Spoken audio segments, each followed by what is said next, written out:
Jai Gurudev, Jai Gurudev, Michael. Hi. So we have Michael Fischman with us today, and everybody in Art of Living knows him because he was the first author to publish his book on his journey with Gurudev. And I have 3 copies. I just took them out from my bookshelf, and I have another box here. I gave a lot of them to my friends who who want to know about Gurudev more, or who want to know about Art of Living more. So he's the author of this wonderful book called Stumbling into Infinity, and in India they translated it into many languages also. So it's a very famous book here. So Michael, how this journey started for you? My journey started way before Art of Living because I was involved in meditation before Art of Living.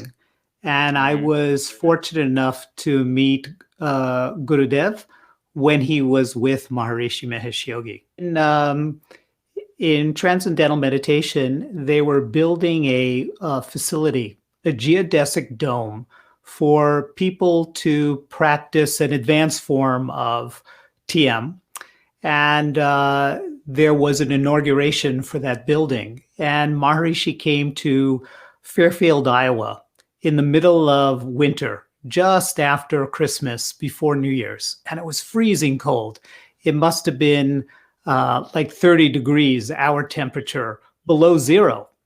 So it was very, very cold out. And when he came to the campus with 3 Vedic pundits. And one of them was very, very young. And his hair was maybe just covering his ears, someplace around here, and a very thin mustache. And I remember these pundits were on the stage and they were chanting Rig Veda.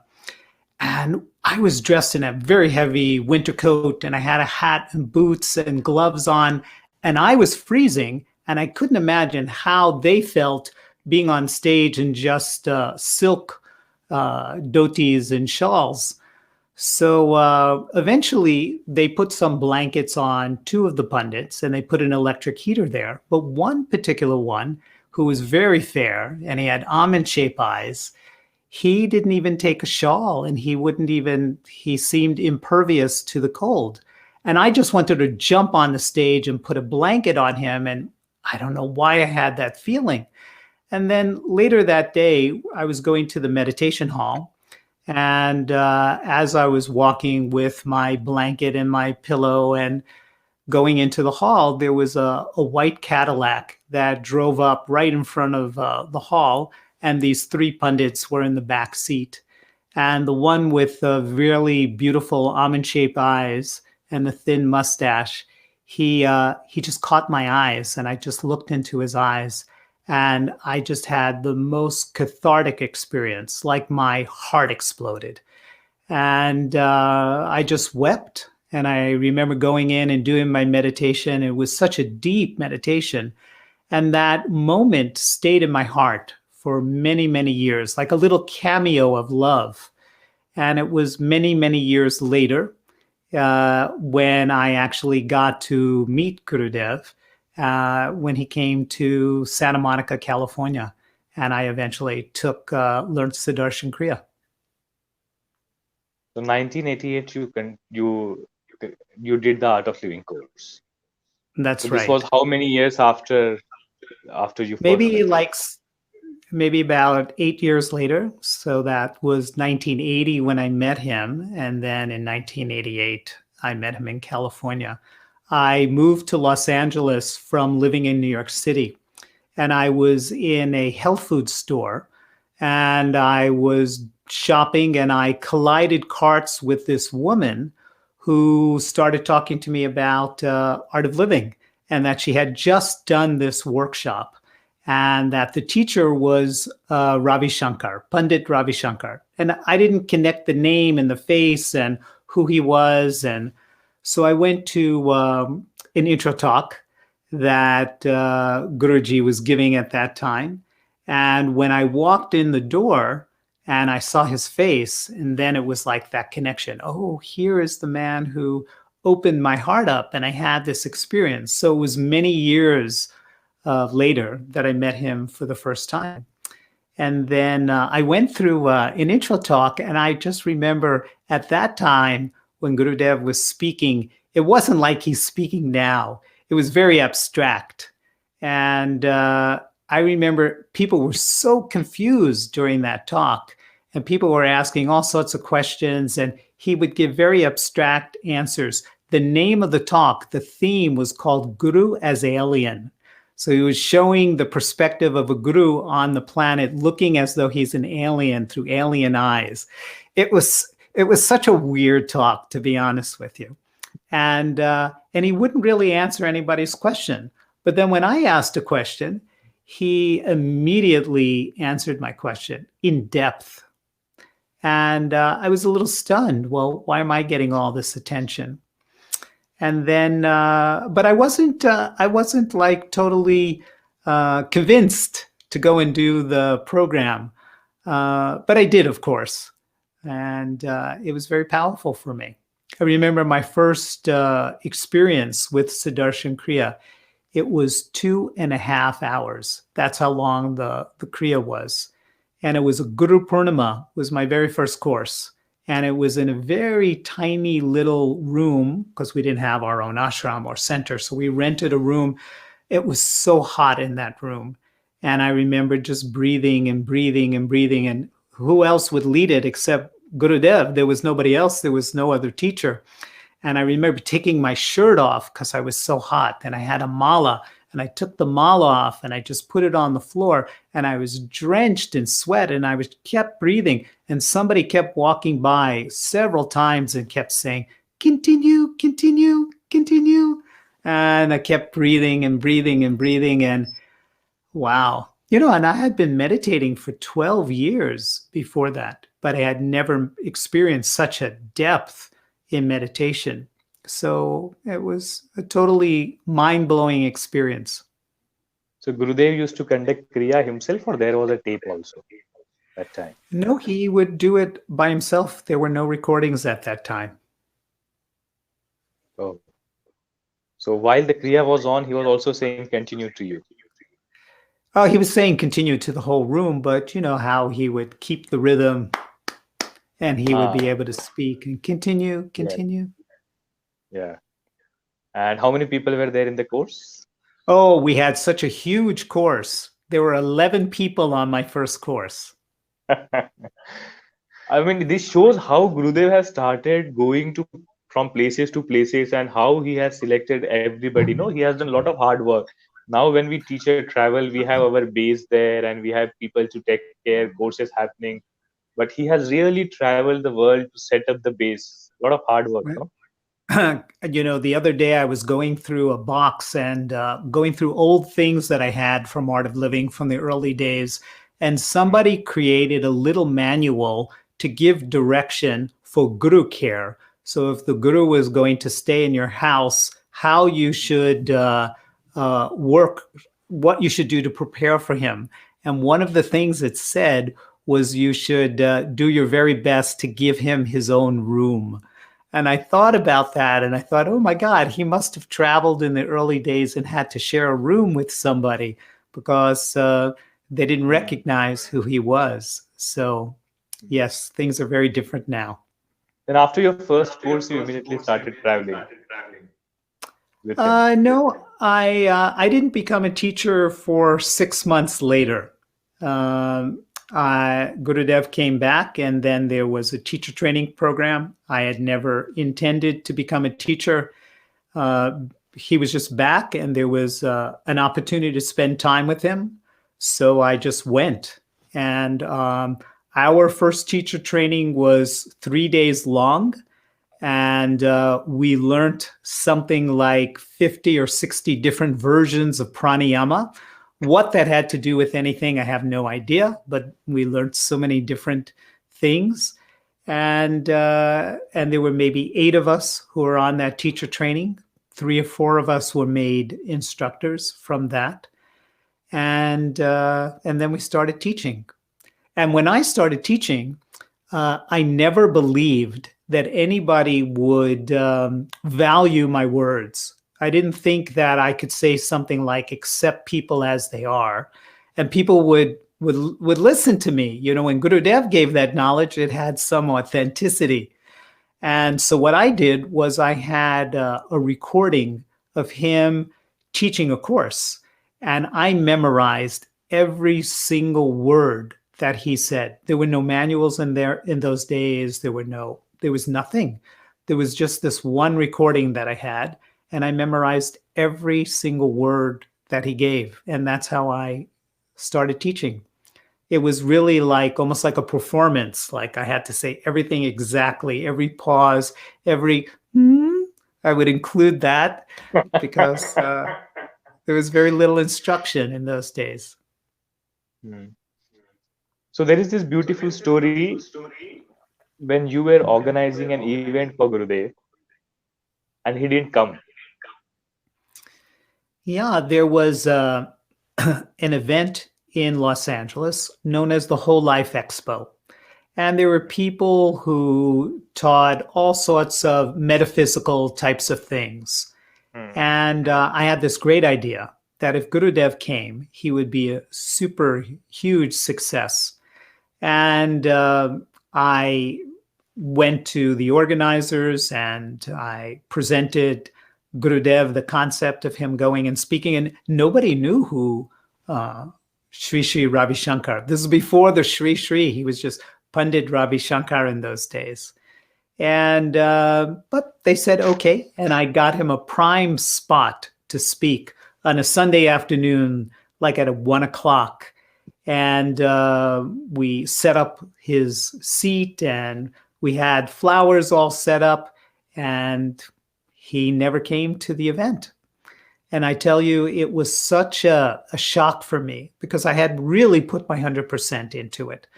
I had done so much advertising and so much promotion, and the hall was packed. I mean, for us in those days, having 300 people come to an event that was like spectacular in terms of an outcome, and he didn't come. And at that time, I was so frustrated and I was so angry.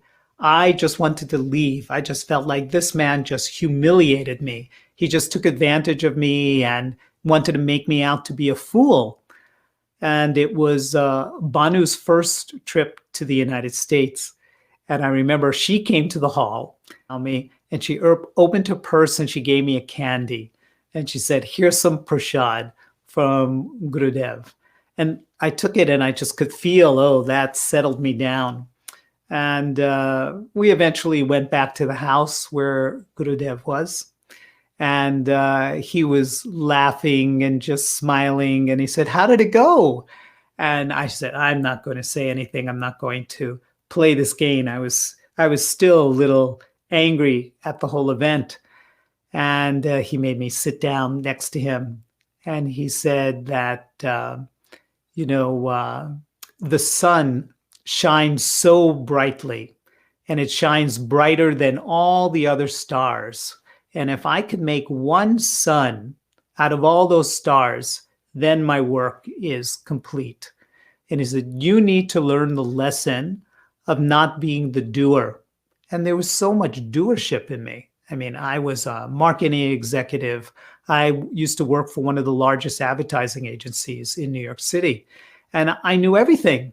And I think if he didn't cut my ego at that point in time, the arrogance would have just been uncontainable.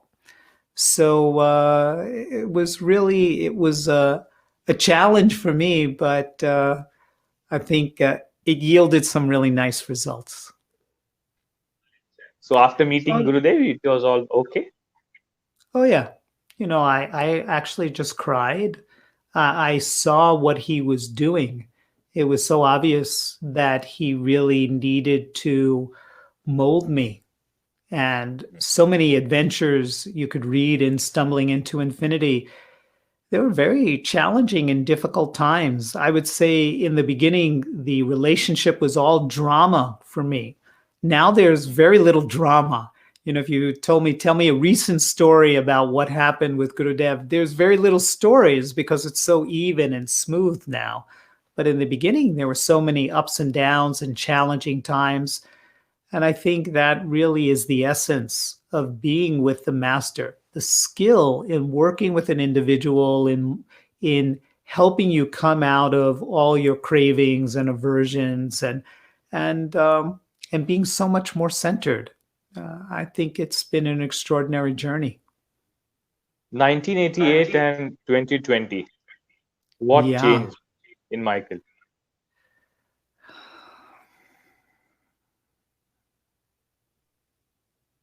I would say there's so much more contentment now. And there's so much more acceptance of who I am. I'm not looking to improve. I'm not looking to change. I'm not looking for admiration. I'm not looking for status. There's a certain sense of acceptance in so many dimensions to life. And that brings a certain sense of freedom, a certain sense of stillness, a certain sense of peace that clearly wasn't there in the early days. I feel like we're all going to the same place. And, before meeting Gurudev, I think the real focus was enlightenment. And I was kind of a spiritual dictionary. I knew so much. I was really into metaphysics and all collecting so much different information about spirituality. And I feel as time has gone on that it's not the focus on enlightenment, but having that as a goal for myself is not really there. It really is more about being a well integrated individual who's capable of sharing love and the little knowledge that I know with other people. And, going somewhere and getting somewhere and achieving something that's not very much part of my life right now. Hmm. Which is your most intimate time with Gurudev till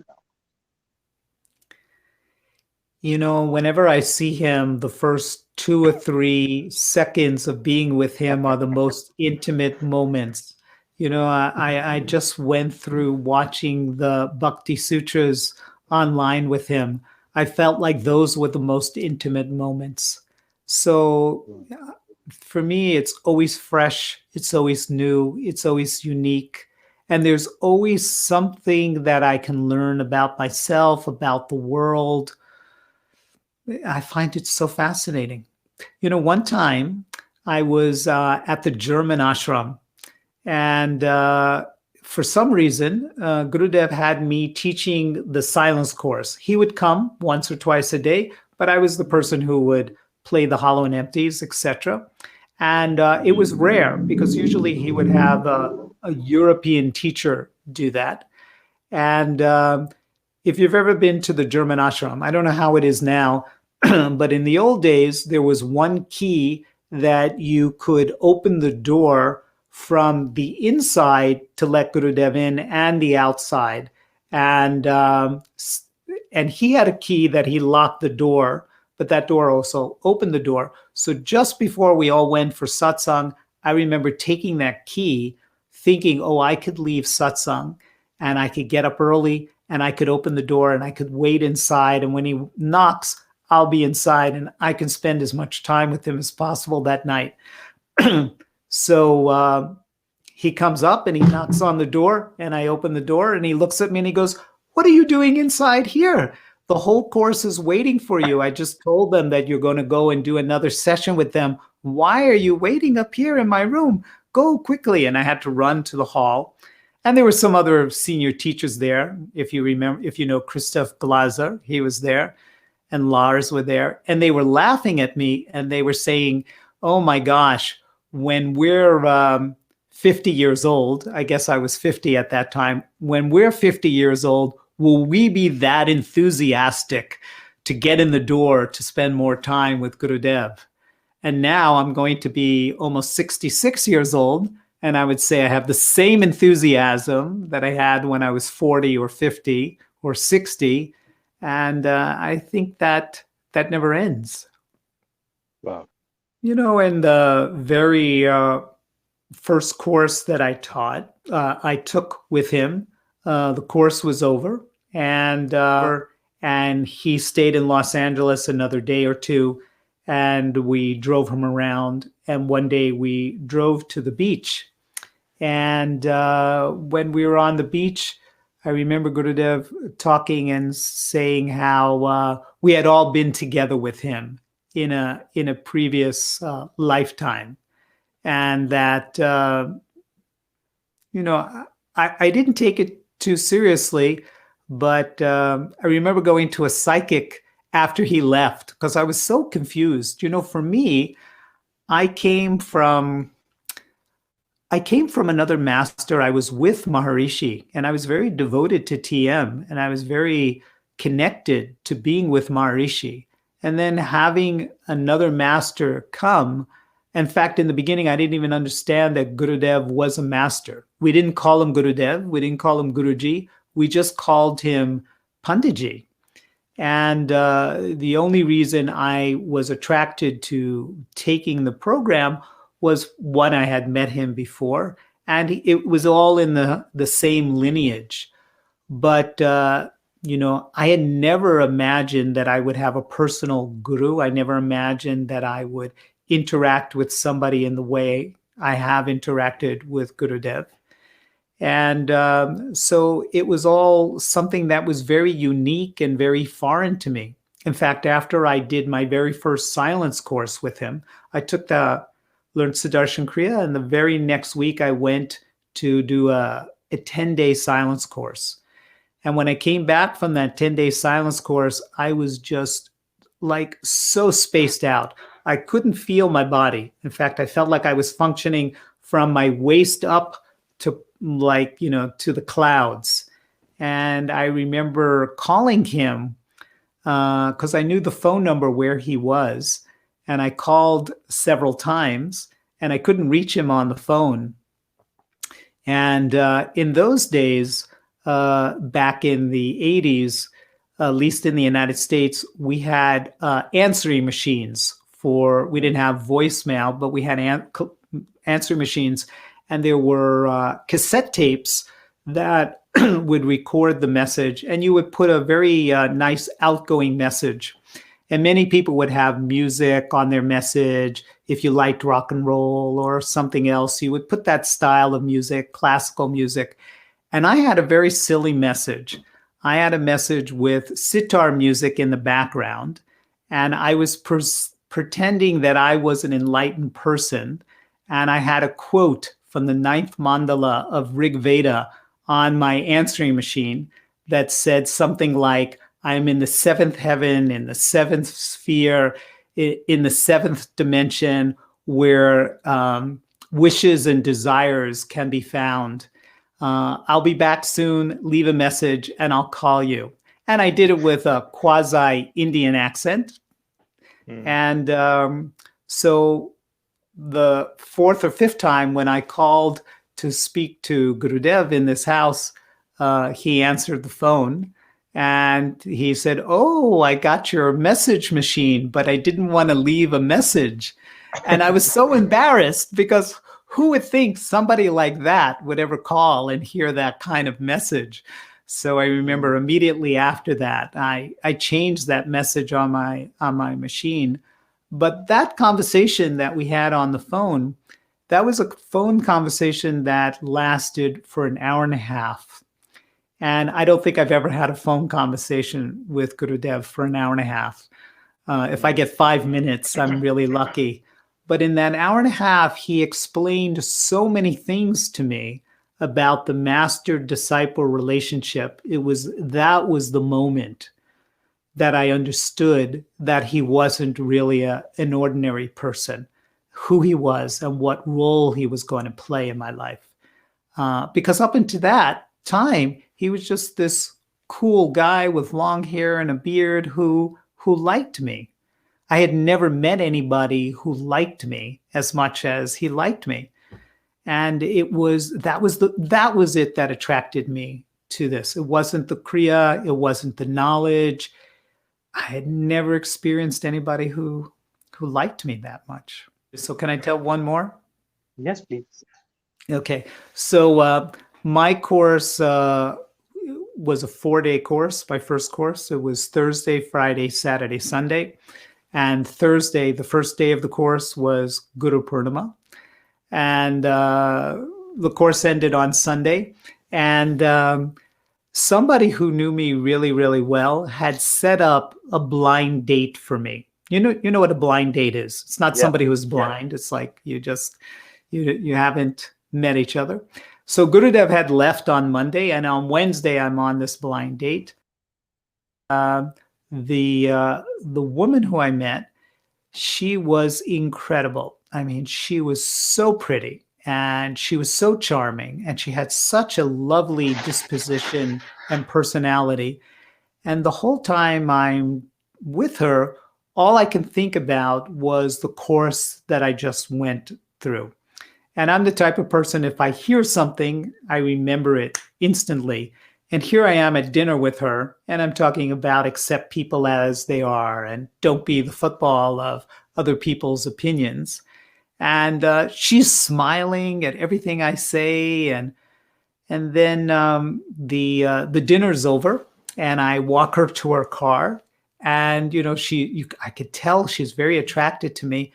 And all I say to her is, well, nice meeting you. Bye now.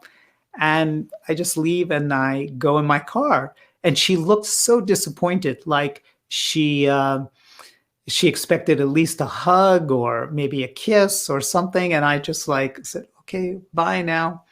And when I went home, I just remember lying in bed and staring at the ceiling for hours, thinking about how do I explain to my parents that I have become gay. It was like I was so in love with this man and I didn't understand what was going on. I didn't have some reference point. Why was I in love with this man with long hair and a beard and I couldn't get him out of my mind? I mean, now everything is okay. I'm married and, it's all, I understand everything. But at that time, I didn't understand what was going on. Why was there so much attraction that I had? So was that the same time when Gurudev called you and explained the guru disciple relation? That phone call happened maybe a couple of weeks later. Right after that, I did a silence course and then I spoke to him.